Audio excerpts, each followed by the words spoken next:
ओम नमः सिद्धेभ्यः। ओम नमः सिद्धेभ्यः। ओम नमः सिद्धेभ्यः। अहिंसा परमो धर्म की। आचार्य गुरुवर श्री कुंद कुंद भगवान की जय। आचार्य गुरुवर श्री ज्ञान सागर मुनि महाराज की जय। आचार्य गुरुवर विद्यासागर जी महाराज की, समस्त आचार्य संघ की।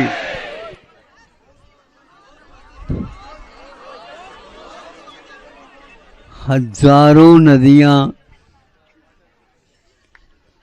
भिन्न भिन्न दिशाओं से अपने गंतव्य की ओर बढ़ जाती हैं। एक नहीं, दो नहीं, तीन नहीं, हजारों नदियां और सागर एक हैं और उन सब में जाकर के क्रमशः वह मिल जाती हैं। उनको आनंद का अपार नहीं होता उनका, क्योंकि गंतव्य मिल चुका है। अब एक विशेष बात है, सागर में वे सारे के सारे मीठी नदियां जाकर के मिल जाती हैं, किंतु सागर में जाने के उपरांत वो सारे के सारे खारे हो जाते हैं। पूछने वाले पूछता है, ऐसा कौन सा कारण है नदियां सारी के सारी मीठी मिलने के उपरांत भी सागर खारा क्यों है, मीठा क्यों नहीं बनता? तो ध्वनि निकलती है, जो व्यक्ति एक स्थान पर रहता है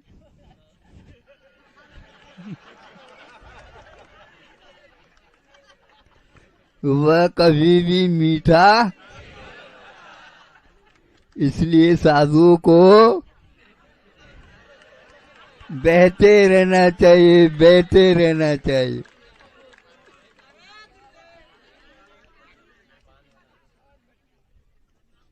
अब देखो, वह सागर इधर का उधर नहीं होता, इसलिए वह खारा रहता है और नदियां बहती रहती है।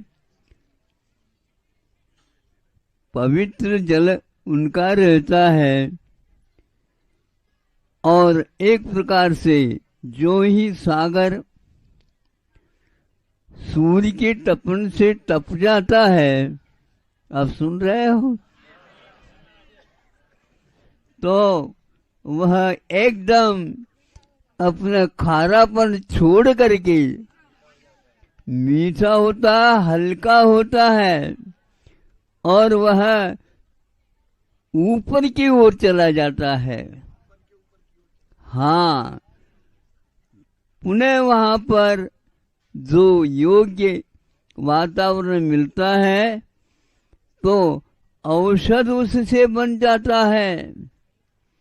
कई लोग उस जल को लेते हैं और उसमें योग्यता आ जाती है उस जल में, वहाँ औषध बनने के उपरांत भी उसकी उम्र बढ़ जाती है।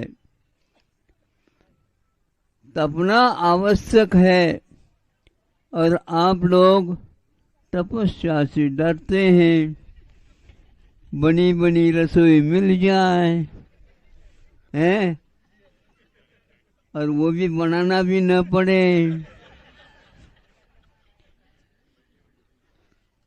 लेकिन आप लोगों को श्रम करना है, आप लोगों को एक प्रकार से त्याग करना है, एक स्थान पर रहेंगे तो एक प्रकार से आपको वह मिलना तो चाहिए किंतु मिल नहीं सकेगा। आज या कल या परसों कभी न कभी ये रास्ता आपको अपनाना ही होगा। जिन्होंने अपनाया उन्होंने पाया है, और जिन्होंने अपनाया नहीं, संकल्प भी ले लेता है तो इस भाव में नहीं सही, अगले पर्याय में तो अवश्य ही वह पाने के योग्य बन जाता है। इसलिए ऐसे बीज बोइए जो कुछ समय लगेगा, देख रेख करिए, उसको पालिए, खाद पानी हवा आदि का योग्य वातावरण बनाए रखिए। एकदम वह बीज लहलहाता हुआ फसल के रूप में परिवर्तित हो जाएगा। कितना बड़ा अंतर हो जाता है। और वह विश्व को जो भूख लगी है, प्यास लगे हैं, उन सब को दूर करने की क्षमता आ जाते हैं। फल हो जाते हैं उसके ऊपर, पेड़ के ऊपर, उससे रस मिलता है, पानी की भी पूर्ति होती है कथनचित, और बीज के माध्यम से वह फसल आ जाती है।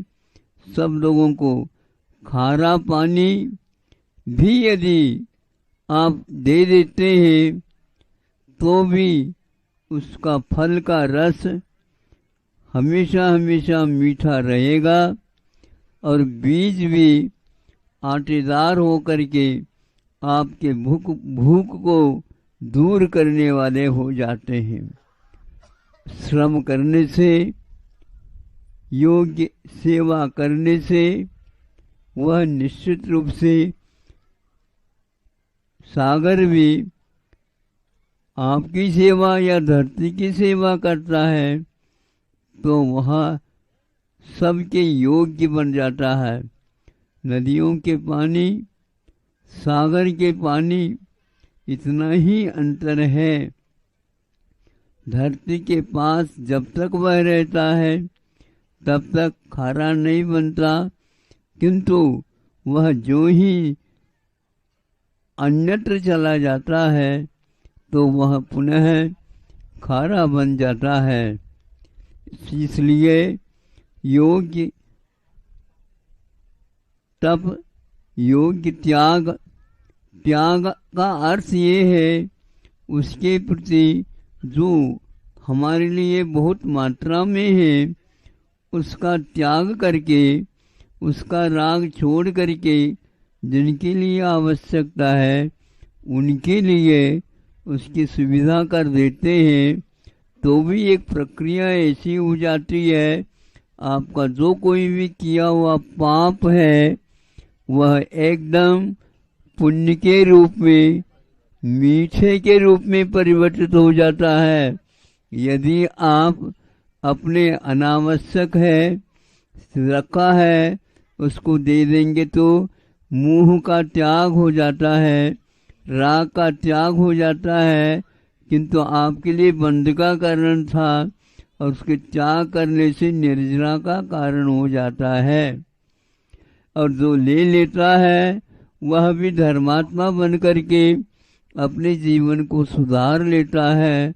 इस प्रकार यहाँ आप जिसको राग किया था उसको भी वीतरागता के रूप में परिवर्तित कर सकते हैं। ये एक बहुत अच्छा रास्ता है। आप लोगों के दोनों हाथों में लड्डू हैं, एक लड्डू दूसरे को दे दो और एक लड्डू का आप स्वाद ले लो, त्याग कर लो, और उसके कारण आगे भी ऐसा वातावरण मिलेगा। और इस प्रकार इस जीवन में कि पुण्य की बीज बो जाओ और आगे फसल हजार गुना नहीं, अनंत गुना पाओ। अहिंसा परमो धर्म की।